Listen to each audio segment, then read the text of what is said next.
Welcome to another episode of Bitcoin, Fiat and Rock and Roll, the podcast where we explore how blockchain technologies are reshaping money and financial infrastructure. Today's episode is about what happens when stablecoins stop being an idea and become something you actually have to run at scale.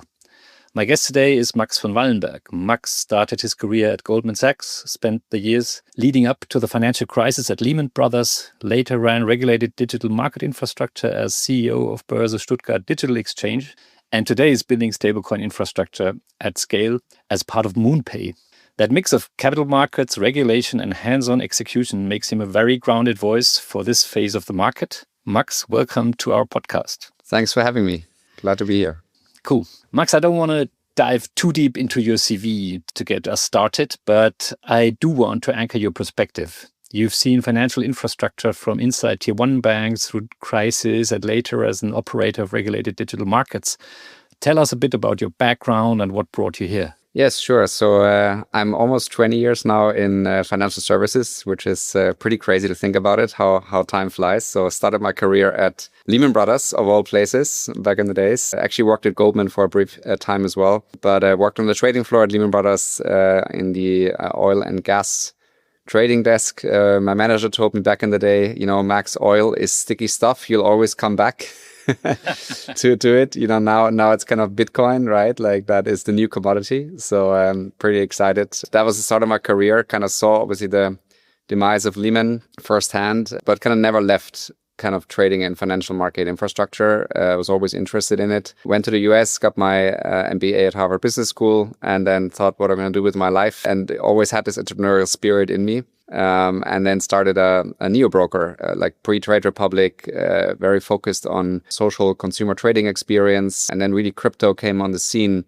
2016, 17 onwards, where it started to make pretty much the bulk of our volumes. Back in the days, it was CFD trading actually in Europe. One of the easier ways to get exposure to crypto, and then really looked deep into the infrastructure, like what actually crypto stands for beyond trading instrument. And then joined Börse Stuttgart Digital Exchange, led it as a CEO to build one of Europe's first regulated MTFs for crypto trading. Probably most listeners will know Börse Stuttgart, which is I think the second largest stock exchange in Germany by now. And then went back to my entrepreneurial roots and built a company called Ultimate, which was a wallet, Solana wallet, very focused on trading again, which is kind of my passion and also like deep interest. Built that for a couple of years, which got acquired by Jupiter, which is Solana's largest DEX aggregator, doing I don't know how many hundreds of billions of volume a year now. And then really went deep into the stablecoin sphere and looked at kind of what's the next phase of crypto, kind of beyond retail trading. And I think we're now in sort of the institutional phase of crypto, and stablecoins are kind of this core primitive, how people, very retail audiences will start to engage with crypto without even knowing. And we built a stablecoin infrastructure API called Iron. It actually started originally as a bank. We wanted to build Iron as a bank, but very quickly realized that stablecoin is the much better route to market. Built it, got acquired by MoonPay almost a year ago, and now building all things stablecoin infrastructure for MoonPay. Impressive journey. But to follow that up, what's the single lesson from that diverse background that most strongly shapes how you approach stablecoin infrastructure today? I mean, as they always say, like think of customer pain points first. If I look at all my things that I built in the past, my career, especially with building companies, it's really listen to the customers and solve a pain point.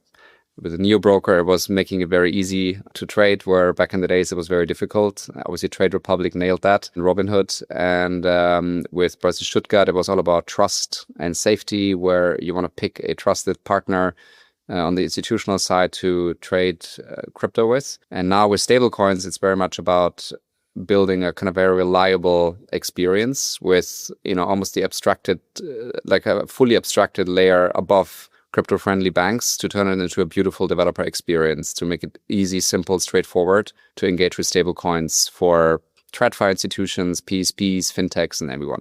Okay, you moved away from more the retail side of things, more to the infrastructure.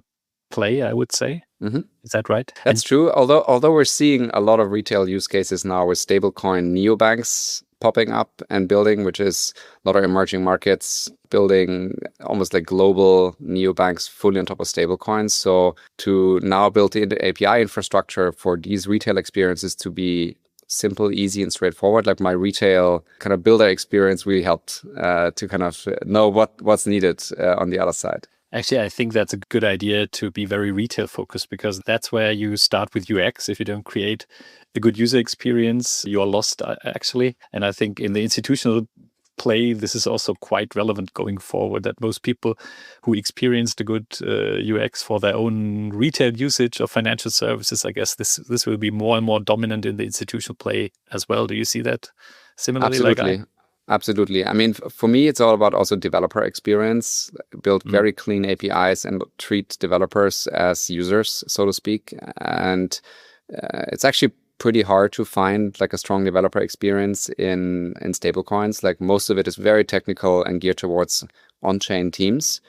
But we work with a lot of like PSPs and fintechs that don't really know much about crypto, and they just want like a very easy way and reliable way to interact with on-chain money. And yeah, it's all about thinking about that customer audience. Maybe one last question to your personal journey. So if you met your 25 self at Goldman or Lehman Brothers, what would surprise him most about where you ended up today? Yeah, I always thought I'm going to work in like big banks and will stay there and, become an MD in one of the larger institutions. That was something I originally wanted, but you can't fight this entrepreneurial spirit that you have. Like I would have told myself, listen to your guts, do what you're passionate about, and obviously, the money's enticing and the stability of working in a large banking org. But if you're a builder at heart, don't fight it, just go. And I should have even done it earlier. And then maybe next question. You talk a lot about your trading history and then going for the money rails. What was the moment where you felt, okay,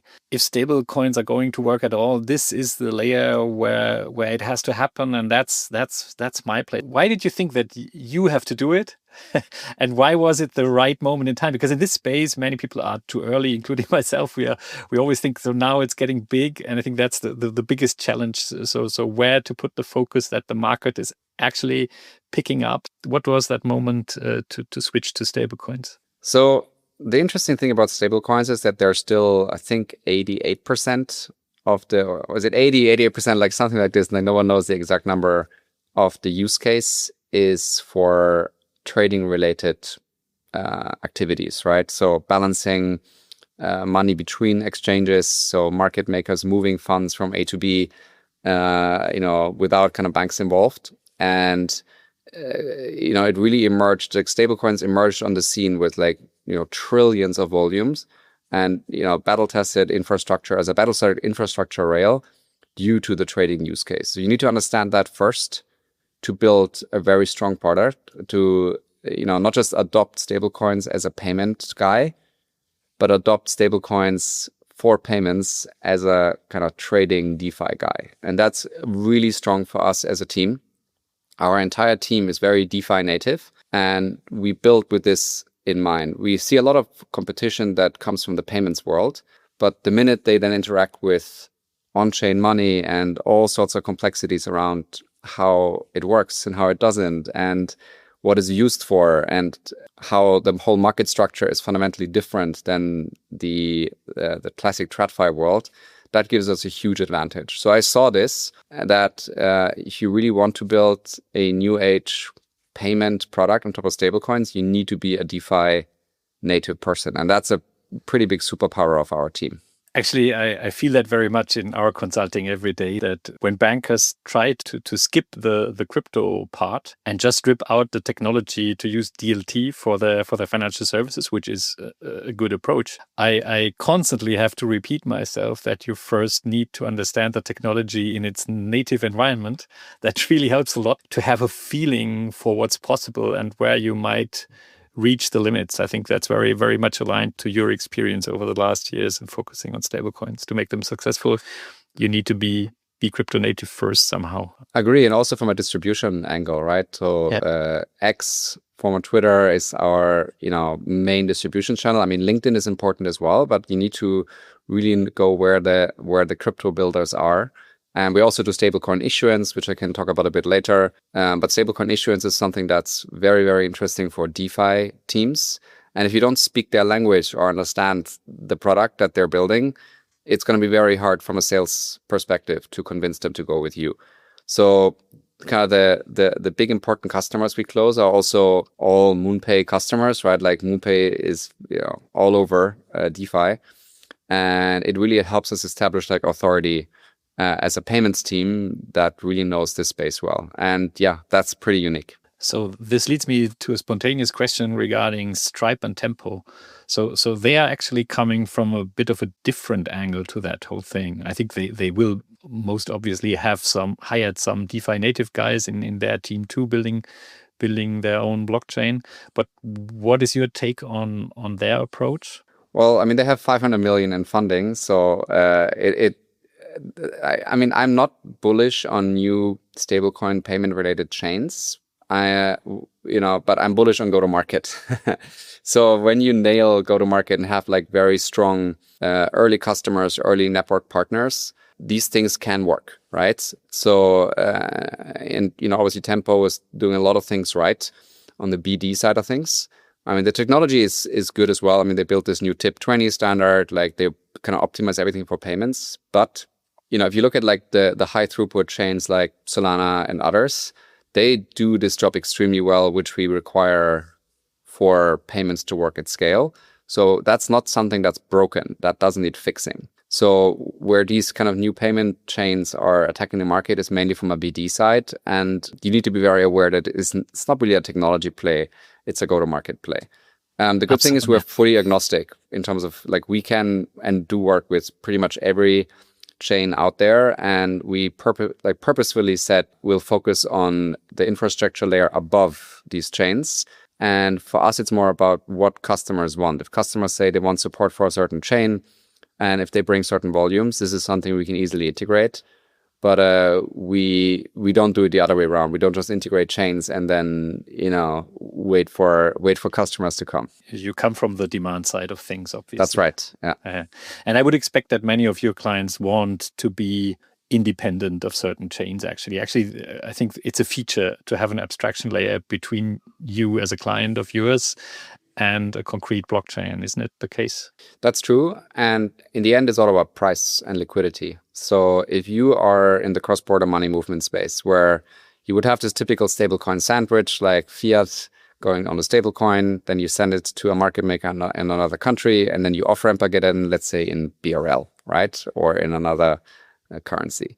That's like the typical cross-border payment route where stablecoins are used. And what you care most about with stablecoins in the middle is that they're extremely cheap to get in and out of, right? Like very cheap, like almost zero. Like you don't really want to have a high cost base for your transfer agent in the middle.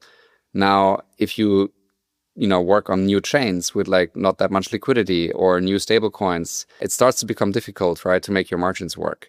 So that means where liquidity is super important, and that's why it's very hard for new chains or new ecosystems to establish themselves without heavy incentives. And that's how it's usually done. Like there are a lot of incentives paid to companies to settle and use new ecosystems. Yeah, and that's a good start, but then you need to keep the traction over time if you're not able to pay the incentives anymore. I think that's the interesting stage you need to get to be a significant player in a market.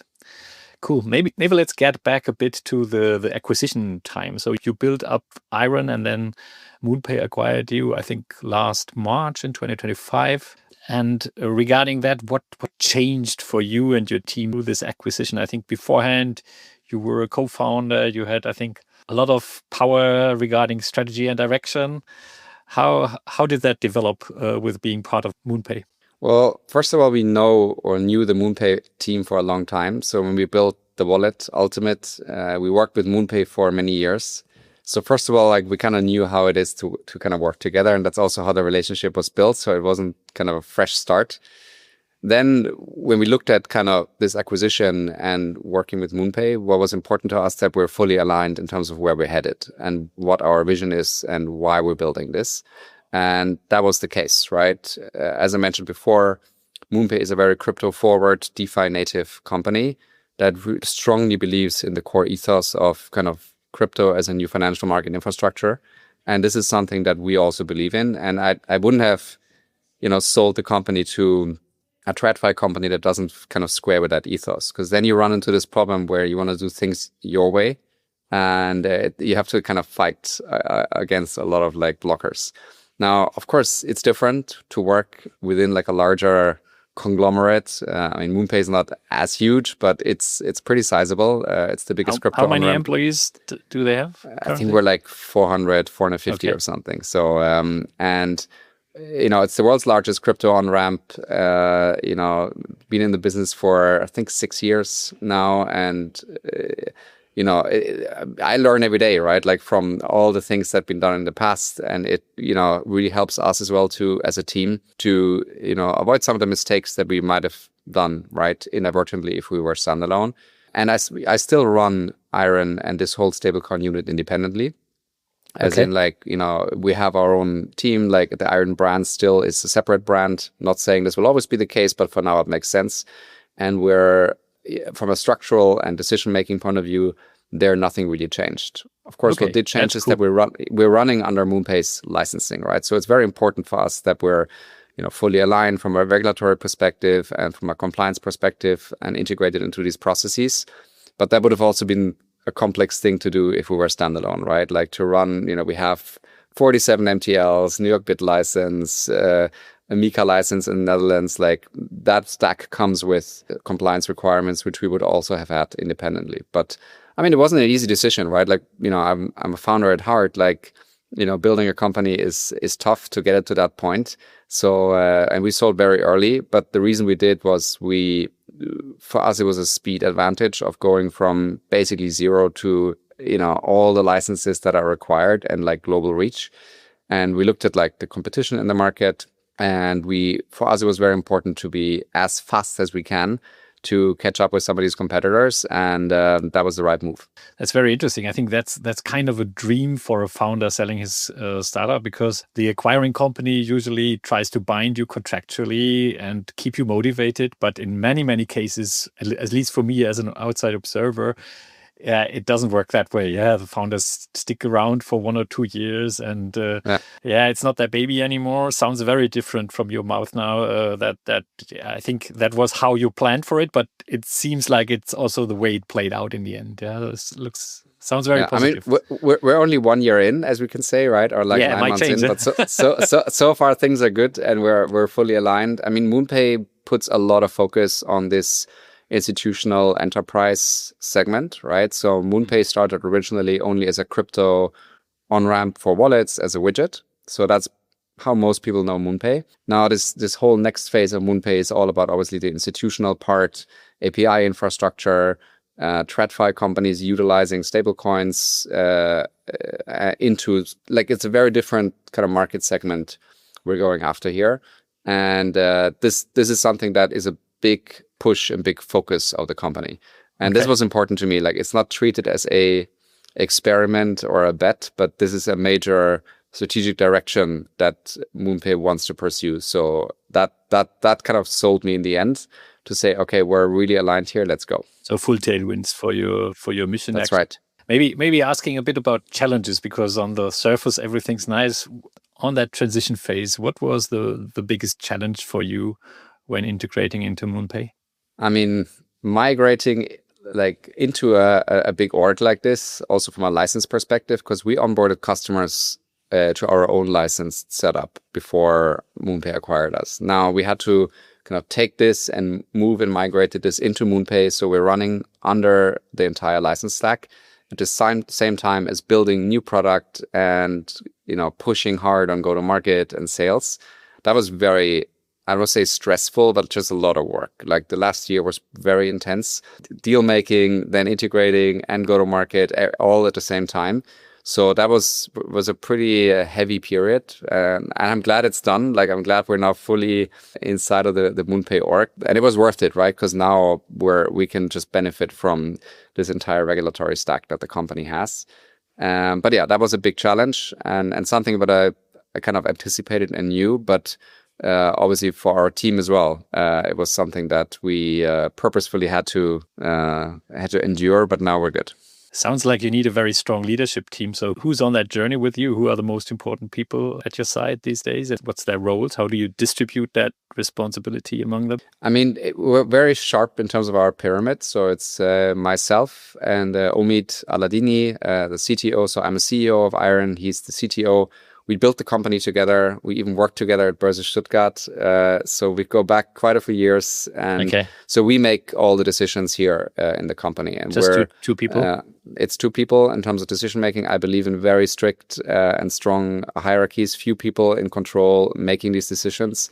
And then we have a very strong, obviously, second in command team around operations and product that are then kind of really putting the things into motion that we cook up with in our heads. And it's very important that you have a trusted circle there of people that actually can deliver and also push back, right? So it's not always we make the right call. Like sometimes people that are more in the trenches, have like deep insights that help. And we're very open to that. So, yeah. Simple, clear responsibilities, but an open ear for everybody. That's right. How I would summarize that. Okay, cool. So in preparation of this podcast recording, I obviously stalked your LinkedIn profile a bit. And in one of your recent posts, you mentioned that what we used to require multiple banks, PSPs, and months of integration now takes a single API, that of MoonPay and you guys.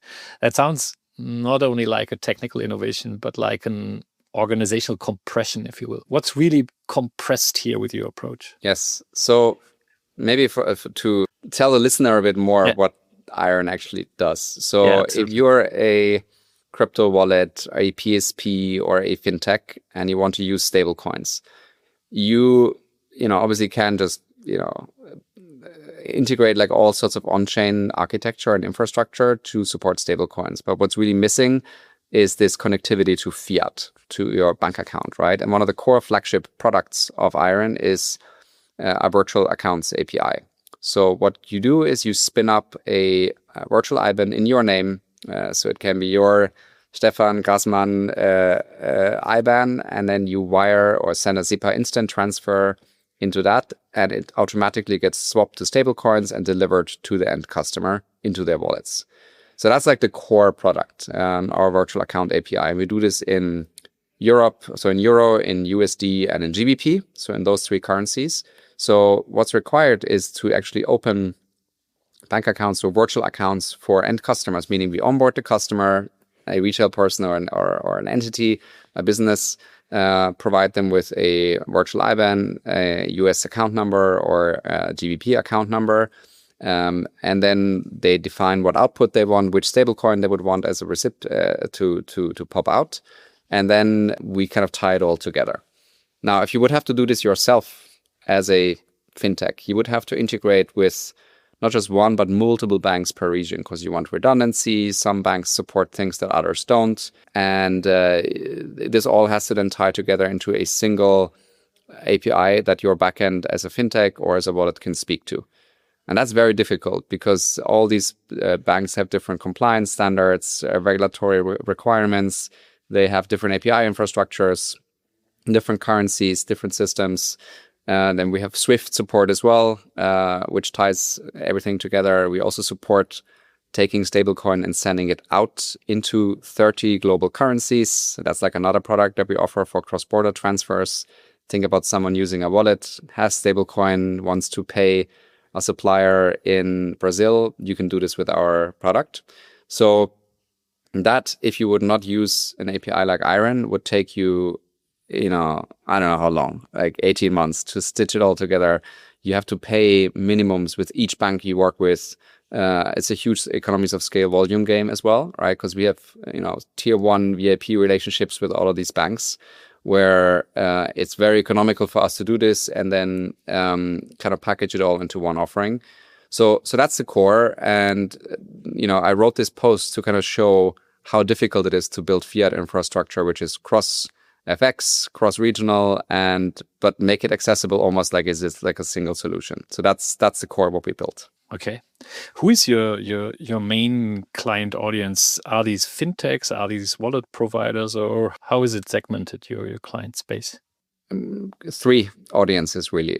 One is wallets. So typical crypto wallets like the Phantom MetaMask of the world that say, I want to become more like a fintech. Offer me a virtual IBAN deposit address where you wire money in and it then pops out into stablecoins. If you look at wallets today, still 90% of wallets deposit volume comes from centralized exchanges. People go to Coinbase and then wire money there, and then they send money to their non-custodial crypto wallet. So that basically means, the wallets almost, the entry point into a wallet comes via a competitor, which is a centralized exchange. Now, wallets actually don't want this. They want their own fiat infrastructure, their own accounts, their own deposit infra. If you go to like a neo broker like Trade Republic, they give you a deposit IBAN, right? And the same will happen to all crypto wallets. So that's audience number one.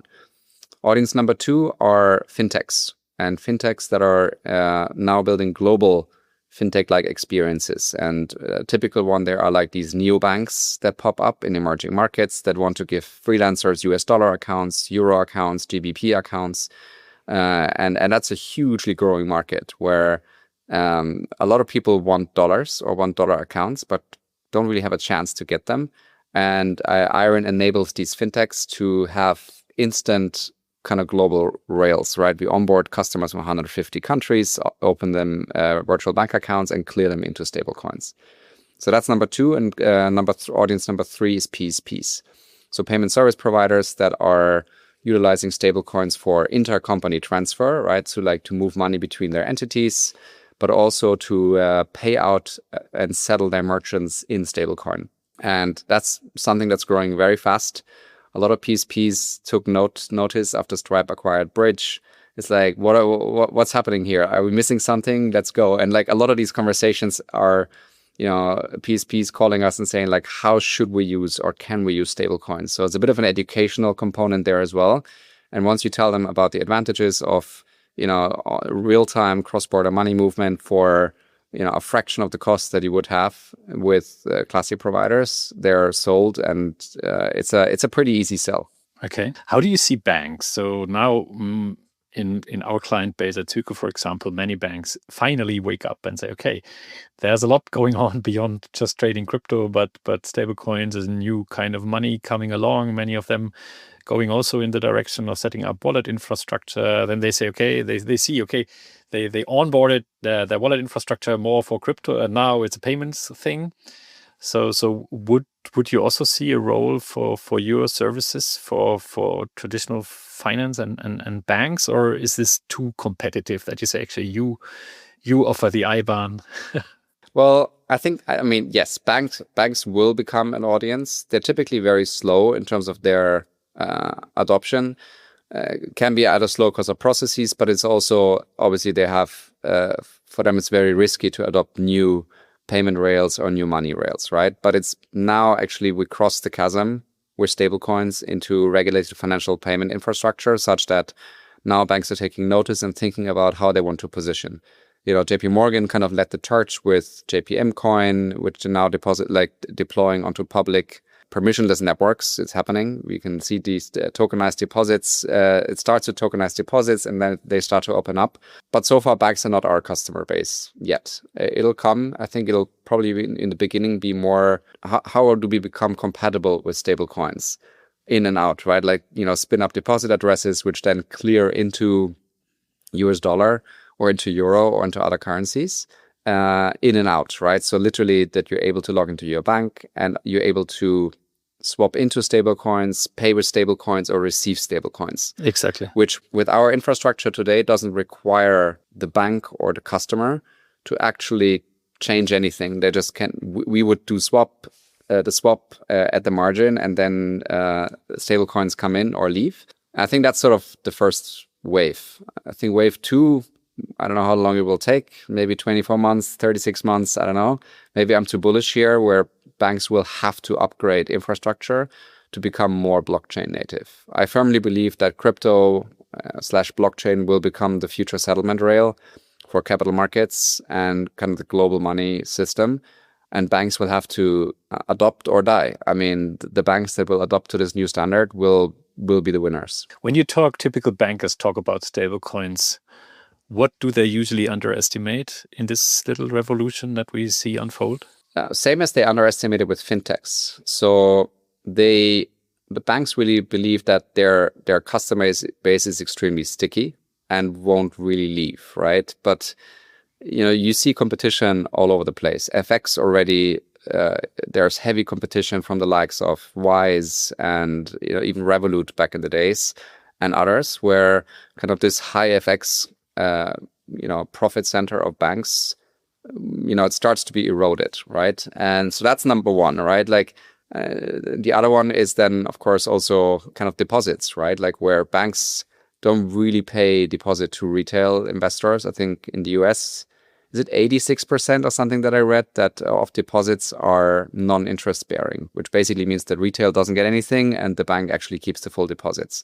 So this is pretty crazy. And I think it's one of these things where there wasn't really that strong alternatives in the past, but now with new open money infrastructure that grows very fast, it becomes a pretty big competitive element that banks have to watch out for. And I think banks underestimate how quick companies are to kind of shift. Right now, companies are, especially with startups in the AI space, are growing extremely fast. Like we see massive companies evolving that are very happy to use like kind of new money infrastructure. And I think banks have to watch out that they don't lose the battle for this depositor base to stable coins. And that's why they have to innovate.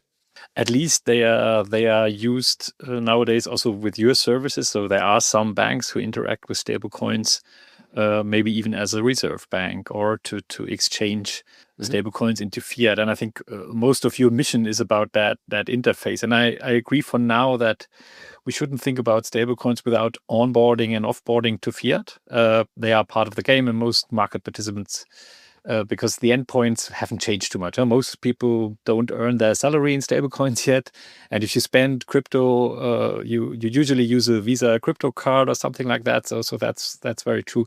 But do you think this might change when players like Stripe and Tether push really hard to also change the endpoints? We know the last mile is always the most complex one. But do you worry at all about that fiat and translating part that you are focusing on might go away soon? No, I want this to happen. Okay. I really want the market to go to on-chain clearing only, such that recipient doesn't have to off-ramp and sender doesn't have to on-ramp.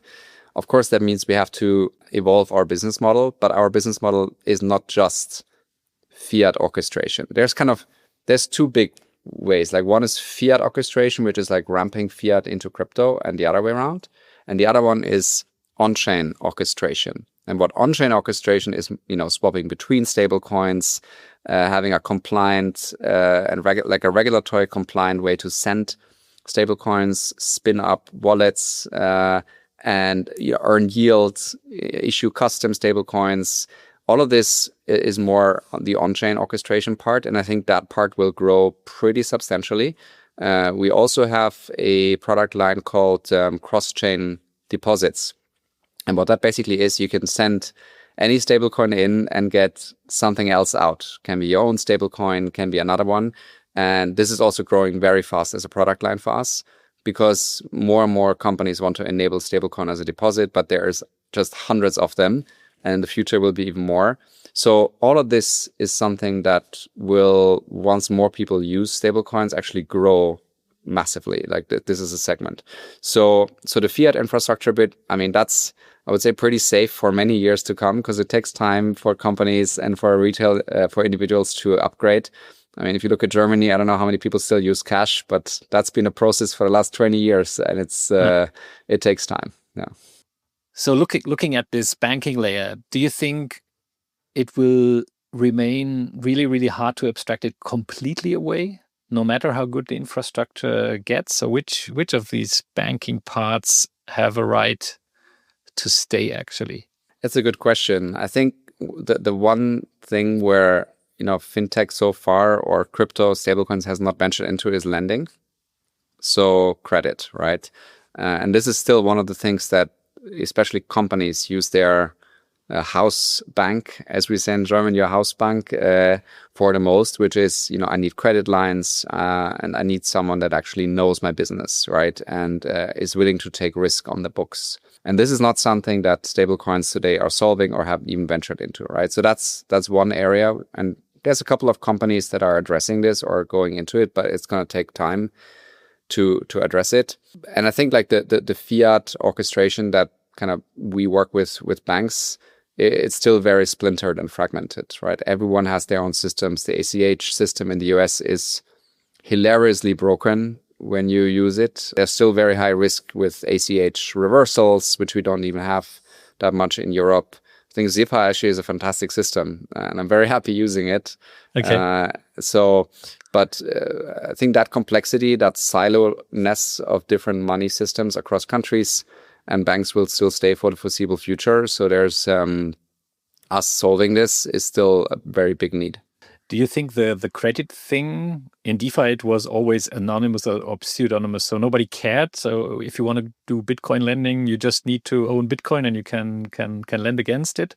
But now with the new identities coming closer to digital, like the EID in Switzerland or the EIDAS in Europe, that might change the credit game considerably also for DeFi players who are not afraid of knowing their customer intimately, maybe beyond on-chain. So I think in the past, it was only true what you could prove on-chain, what you own, and then lend against it.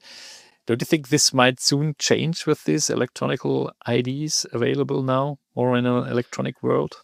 I think it's mainly about uncollateralized credit that's missing. Yeah. So you have to understand the company well. And I don't know whether ID solves it. I think it's more understanding the risk of the company you're lending to, right? So with now what's really like solved is collateralized lending, right? And there are a lot of like good companies that you can use, like Sure. Lava, for example, to like borrow against Bitcoin, and that's these are beautiful products, but it doesn't solve the need of a company that needs credit against their future cash flow. And this is something that's very difficult and time consuming. Maybe AI will help here to make these loan decisions faster. But that's not fundamentally something that crypto can really solve, at least not 10x better than what the classic world does today. Okay. So I think we agree for now, stablecoins are kind of the interface, but the banking is still the engine in the background that we need for the time being. But let's see how fast let's see how fast that might change. Maybe touching a bit on regulation, because you can't talk about stablecoins without the whole regulation thing. But for years, I think regulation was framed as the main blocker here. Listening to you, it sounds more like regulation is now table stakes and operations are really the challenge. Am I right, or how do you see that? Yes and no. Okay. It's a bit of a more nuanced answer. I mean, for example, now in the US, you have the Genius Act, which people are probably aware of, to regulate stablecoins.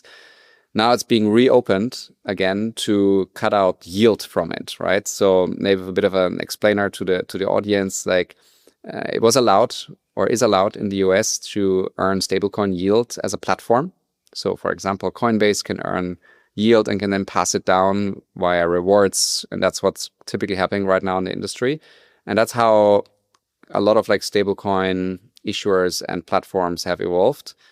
Now, this regulation is being reopened and contested such that now they want to like exclude yield and say like you can't actually pay out yield, not even to the platform.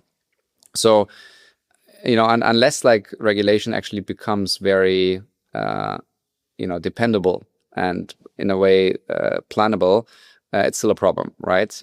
And MiCA also is not as clean as everyone hoped. Now, it's good that we have the MiCA regulation across Europe, but if you then, once you really dive in and realize that it's still very fragmented, right? For example, you still have Poland today where, there's a battle going on whether, the MiCA applies, and it should, but you still have a lot of like Polish RASPs which are operating outside of the MiCA guidelines. So I think it's difficult once you have like splintered jurisdictions that all have their own interpretation of the law.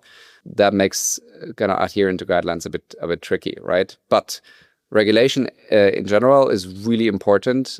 Clear regulation is really important for stablecoins to win, because large enterprises are not going to use them if they can't really trust that like it's a legal instrument that they in a compliant manner can use. And I think that we arrived there. And that's why PSPs and TradFi is really on-ramping to this new, pun intended, by the way, to this new payment rail. But we still have like work to do to make it happen.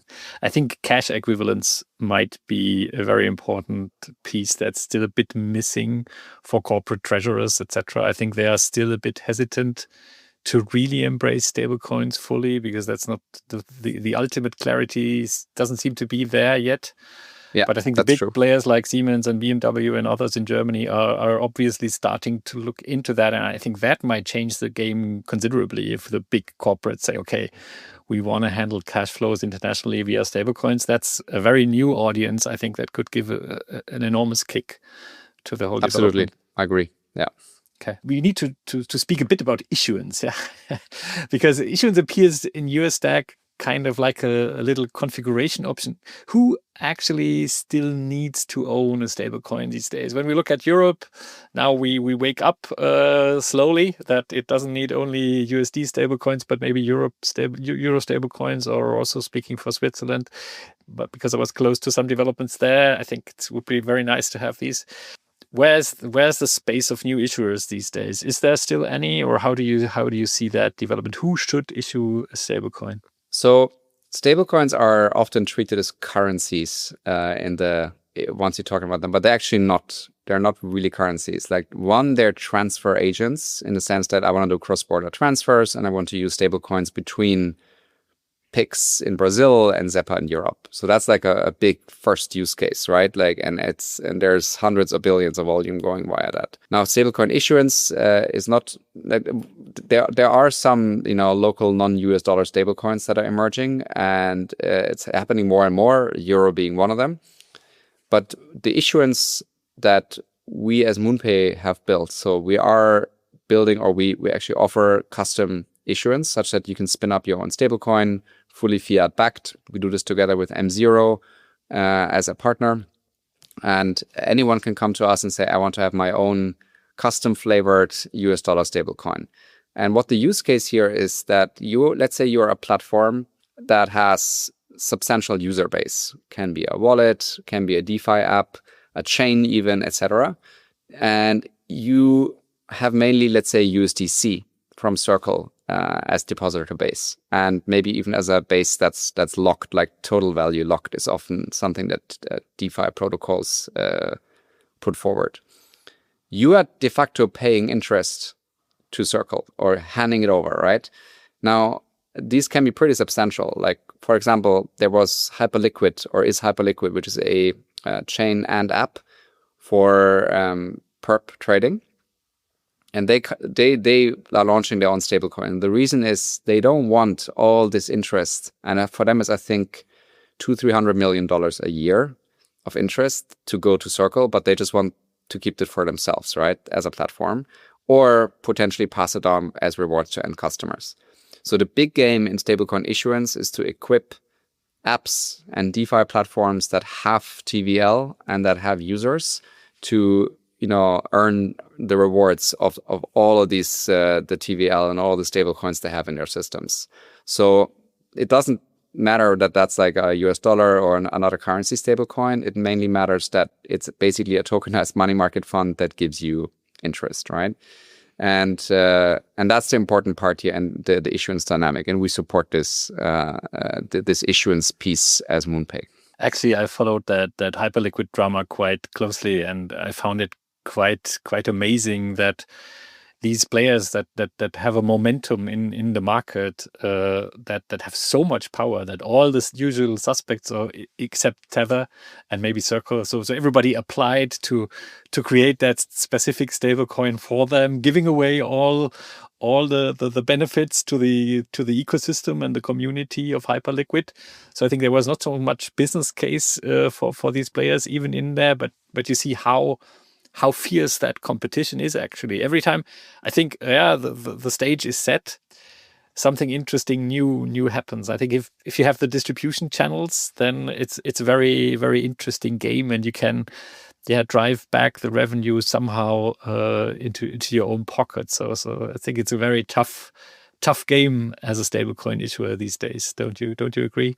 As a big one, yeah. I mean, I think though, if you are Circle and Tether, you still have this huge brand that people use it because it's extremely liquid, right? Like I can take USDC, or basically, let's say I want to send stablecoin to a market maker in, I don't know, Argentina, right? The odds are high if I say, what stablecoins do you accept, that is either going to be USDC or USDT. And those are the two that are just mostly accepted everywhere, which means that the rates I can get for those, like in and out, I don't have to swap them to another stablecoin for that recipient to be able to accept it. And that's the winner for cross-border money transfer. You want to have as few hops as possible. And that's why, I'm bullish that like there will be kind of a handful, maybe less stablecoin issuers, which will be very sizable or are very sizable to kind of own this cross-border money transfer agent rail. There'll be many more, like hundreds of stablecoin issuers that are powering these platforms that are almost like internal stablecoins that end user probably won't even see. They just see a US dollar balance. But there, it doesn't really matter, that it's accepted widely. It just matters like what yield you get, what the economics is. But kind of the trading ecosystem, as I said in the beginning of this podcast, like when you kind of redistribute collateral between crypto exchanges, what matters most to you is that it's the most accepted form of money, and that's where a concentration of stablecoin towards a couple actually makes a lot of sense. There are some voices in the market that say, okay, branded stablecoins might be a thing for a Starbucks or some of these players. Do you see that also as a use case, and how would that unfold? So something more on the surface and not so much in the backyards of the capital markets? Yeah, it can happen. I think like the on-chain infrastructure is so good these days that it's fairly like we don't live in these money silos of banks. Once the money is on-chain, whether it's on a different chain or on a different stablecoin, swapping in between Just them swap. Works pretty well. Like let's say Starbucks has their own stablecoin and you can fund it with any other. Like that's why we built this cross-chain deposit flow, right? You can literally take USDC and turn it into the Starbucks token, right? As long as that works fine, like the user doesn't have any downsides, it's kind of used with a loyalty token element almost. Like it's nice that you have the brand tied to it. So I think that this will happen, and we see it as well. Like I think Walmart already announced they're going to build something like this, and you'll see more and more of these coming out. And but it might wear off over time if they realize that the benefits are not there. But I think so far there's a pretty strong tailwinds to build this. Yeah, time is flying. I think we need to transition to the closing question. So maybe one regarding the last 2 years. So what's something you've changed your mind about in the last 2 years when you think about stablecoin or stablecoin plumbing? Anything important coming to mind? I didn't actually see that it's as much fiat infrastructure as it is. Okay. Obviously, I came from the DeFi world, having built a DeFi wallet before.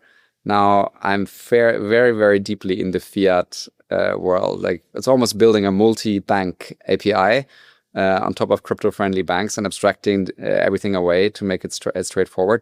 I didn't see the fiat bit to be as much or as dominant in terms of the stack as it is. So you're building correspondent banking on new rails? Almost, like yes. Cool. And the other way around, if we look 2 years into the future, what about today's stablecoin conversation might feel a bit outdated 2 years down the line? Maybe even that we're referring to them as stablecoins. I think it'll just be referred to as money in a sense that it'll be very normal that money runs on blockchain rails. And, to be able to send someone like a stablecoin, just might mean, hey, I send you US dollar, and then everything else is abstracted away at the margin. And I think that's a very good development. Actually, I can very much agree to that. We did this blockchain circle at Zuke some years ago, and all the successful players didn't talk about blockchain. So it's quite funny that this is a pattern I keep hearing again and again. Don't talk about tech. Just make it work, put it into the background, and propose some value to your clients. That usually helps a lot in your journey. Agree. So last question, when this episode goes live, what would you hope listeners to take away from it? A better understanding how stablecoins work, what they are, what they're used for. I wanted to be very clear about the core use cases, because I'm often asked what those are. And if you're not in it every day, you might not see how revolutionary this technology is. So that's the most important thing for me. Cool. Max, thank you very much. I really enjoyed the talk. See you soon. Thank you. It was a pleasure. The views expressed are solely the personal opinions of the hosts and are provided for informational purposes only. This podcast does not offer financial or investment advice. Always conduct your own research and make well-informed decisions before investing. Please be aware that the hosts and guests may hold cryptocurrencies or digital assets discussed in this episode.